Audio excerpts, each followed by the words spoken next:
Probably only if he's going to open the batting. To bat in the middle order, I think David's a more established T20 player. Marcus Stoinis and Mitchell Marsh are more established players there as well. So trying to get Green into that side, I think it would have had to have been at the top. And then when it seemed like that decision was made that Finch was going to be the man to go right the way through, then I think it was, let's not forget he wasn't even in the squad. And he's only been added to the squad since Inglis hurt his hand. So, but maybe that's one of the things. If it happens to be Aaron's last game, then we might see Cameron Green opening the batting in the future.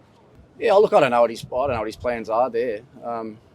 It could very well be. He's 35? Been a really good player for Australia for a long time certainly in the white ball games, 50 over cricket. He's got a great record, and going into a game against Afghanistan, where one thing we know is they're going to have to score runs quickly if they bat first or bat second. So they'll need all their batsmen to go with a really clear mindset and positive intent. And if Aaron's able to play somewhere near his best, he can potentially get the boys off to a really good start. Obviously, no one gave Australia a chance in the last one over in the UAE in conditions that didn't suit. But then we're home in our home conditions and conditions that all of these guys have been brought up and played a lot of cricket in. I thought that everything was just sort of aligning itself quite nicely for the Aussies to make it through. But even their form coming in wasn't great either, was it? With the lead up that they had, and they did play a lot of T20 games coming here, so there can't be any excuse as far as preparation's concerned. But it's the there and then, the moments in games that you have to get right, and you have to nail in World Cups. And looking back to the last one, Australia nailed all the big moments last time. They haven't so far in this tournament, and